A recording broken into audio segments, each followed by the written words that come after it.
Hello guys, നമ്മൾ ചെമ്മീൻ കറി ഉണ്ടാക്കിയാലോ? ചെമ്മീൻ മാത്രമല്ല കേട്ടോ, അതിൽ നമ്മൾ വേറെ 2-3 ഐറ്റം കൂടി ചേർക്കുന്നുണ്ട്. നല്ല മുരിങ്ങക്കായും ചെമ്മീനും ഇട്ടിട്ടുള്ള തേങ്ങ അരച്ചിട്ടുള്ള കറി കൂട്ടിയിട്ടുണ്ടോ എല്ലാവരും. അപ്പം നമ്മൾ ആദ്യം നമ്മൾ ചെമ്മീൻ ക്ലീനാക്കി, അതേപോലെ തന്നെ നമ്മുടെ മുരിങ്ങക്കായ ഇതേപോലെ തന്നെ കട്ട് ചെയ്തിട്ട് അതിന് ശേഷം നമ്മൾ തേങ്ങ അരച്ച് തുടങ്ങിയിട്ടാണ്.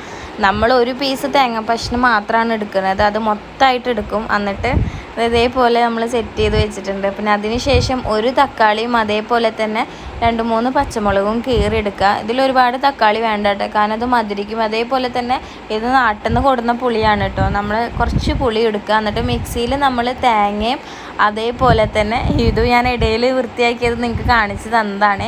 തേങ്ങ അതേപോലെ തന്നെ നല്ല ജീരകവും വെളുത്തുള്ളിയും കൂടിയിട്ട് 2-3 പീസ് വെളുത്തുള്ളിയും കൂടി ഇടുക. എന്നിട്ട് അതിന് ശേഷം നമ്മൾ ഇതിലോട്ട് മഞ്ഞൾപ്പൊടി ആഡ് ചെയ്യുക. പിന്നെ അത്യാവശ്യം മഞ്ഞൾപ്പൊടി ആഡ് ചെയ്തതിന് ശേഷം അത്യാവശ്യം കുറച്ച് മുളകും പൊടി ഇടുക. കുറച്ച് മീൻസ് ഒരു 2 ടീസ്പൂൺ ഇടണം കേട്ടോ, നമ്മൾ വേറെ എക്സ്ട്രാ ഒന്നും ആഡ് ചെയ്യുന്നില്ല. അതേപോലെ തന്നെ സവോള കഷ്ണം. ഇപ്പം നിങ്ങൾക്ക് സവോള ഞങ്ങൾ കൂടുതൽ ഇടാറ്. നമ്മളിത് തൂമിക്കുമ്പോഴാണ് ചെറിയ ഉള്ളി ഇടാൻ. അത്യാവശ്യം വേണ്ട കുറച്ച് വെള്ളം ഒഴിക്കുക. എന്നിട്ട് മിക്സിയിലിട്ട് നന്നായി അടിച്ചെടുക്കുക. ഒരു 3-ലിട്ടിട്ട് അത്യാവശ്യം നല്ലതുപോലെ അടിച്ചെടുക്കുക. ഞാൻ അതേപോലെ വീണ്ടും ഒരു പുതിയ മൺചട്ടി വാങ്ങിയിട്ടുണ്ടായിരുന്നു, ആ ചട്ടി എടുത്തു.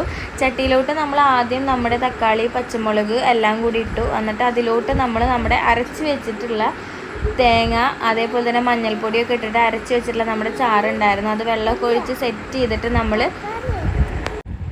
എന്നിട്ട് ഇത് ഇതിലോട്ട് ഒഴിച്ച് കൊടുത്തതിന് ശേഷം നമ്മളിതേപോലെ നന്നായി ചട്ടി ഒന്ന് ഇളക്കി എടുത്തുട്ടാ. നമുക്ക് വേണമെന്നുണ്ടെങ്കിൽ നമ്മളൊന്നായി കുലുക്കിയെടുക്കുക. എന്നിട്ട് അതിലോട്ട് നമ്മൾ വീണ്ടും നമ്മുടെ ഈ മിക്സിയിലുള്ള ബാക്കി വെള്ളം കൂടി ഒന്ന് അതിൽ ഒഴിച്ചു കൊടുത്തു. എന്നിട്ട് നമ്മുടെ പുളിയിൽ നമ്മൾ ചൂടുവെള്ളം ഒഴിക്കും. എന്നിട്ട് നന്നായി പുളി പിഴിഞ്ഞെടുക്കണം കേട്ടോ. ഒരുപാട് പുളി ഇതിലേക്ക് ആഡ് ചെയ്യരുത്. എന്നിട്ട് നമ്മൾ ഈ കൂട്ടി വെച്ചിട്ടുള്ള ഈ ചാറ് കറിയിലോട്ട് നമ്മൾ എന്ത് ചെയ്യും, പുളിവെള്ളം ഒഴിക്കണം. പുളിവെള്ളം അതേപോലെ തന്നെ ഇതിലുള്ള 2-3 പുളിയുടെ അല്ലിയും കൂടി ഇടുക. എന്നിട്ട് നമ്മൾ അടുപ്പത്തേക്ക് വയ്ക്കുക. അടുപ്പ് മീൻസ് ഗ്യാസിലോട്ട് വയ്ക്കുക. ഗ്യാസിലോട്ട് വെച്ചിട്ട് ആവശ്യത്തിനുള്ള ഉപ്പ് ചേർക്കുക. പിന്നെ അതേപോലെ തന്നെ വേപ്പിലയും കൂടി ഇടുക. എന്നിട്ട് നന്നായി ഒന്ന് മൂടി വെച്ചിട്ട് ഇത് തിളയ്ക്കാൻ വേണ്ടി കൊടുക്കുക.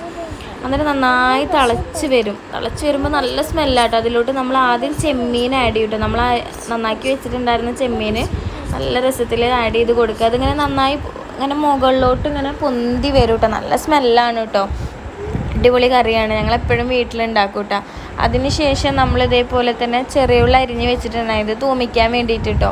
പിന്നെ അതേപോലെ തന്നെ നമുക്ക് കഴുകി വെച്ചിട്ടുള്ള നമ്മുടെ മുരിങ്ങാക്കോൽ എടുത്തിട്ട് ഇതിലോട്ട് ഇട്ടു. അതായത് നമ്മുടെ ചാറുകറി തിളച്ച് വരുന്ന ചാറുകറിയിലോട്ട് നമ്മുടെ മുരിങ്ങക്കായ ഇട്ട് നന്നായി ഇളക്കി കൊടുക്കുക.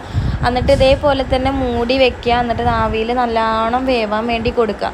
പിന്നെ അതേപോലെ ഞാൻ നിങ്ങളോട് പറഞ്ഞ പോലെ തന്നെ തൂമിക്കാൻ വെച്ചിട്ടുള്ള നമ്മുടെ ചെറിയ ഉള്ളി വെളിച്ചെണ്ണ ഒക്കെ ഒഴിച്ചിട്ട് നന്നായി തൂമിച്ചെടുത്തു. വഴഞ്ഞതിന് ശേഷം നമ്മൾ കുറച്ച് വേപ്പിൻ്റെ ഇല ഇട്ടു. ഈ വേപ്പിൻ്റെ ഇല ഇട്ടതിന് ശേഷം നമ്മുടെ കറി നന്നായി തിളച്ച് വരുന്നുണ്ട് കേട്ടോ. അതിലോട്ട് നമ്മൾ തൂമിച്ച സാധനങ്ങളെല്ലാം ആഡ് ചെയ്തു. നല്ല അടിപൊളി കേട്ടോ, നല്ല സ്മെല്ല് അടിപൊളിയാണ്. ഇത് ഇളക്കി കൊടുക്കുമ്പോൾ തന്നെ കാണാൻ എന്ത് രസമാണെന്നറിയോ, അടിപൊളി. ചോറ് കൂട്ടി കഴിച്ചാണ്ടല്ലോ. എല്ലാവർക്കും വീഡിയോ ഇഷ്ടമെങ്കിൽ ലൈക്ക് ചെയ്യുക, സബ്സ്ക്രൈബ് ചെയ്യുക.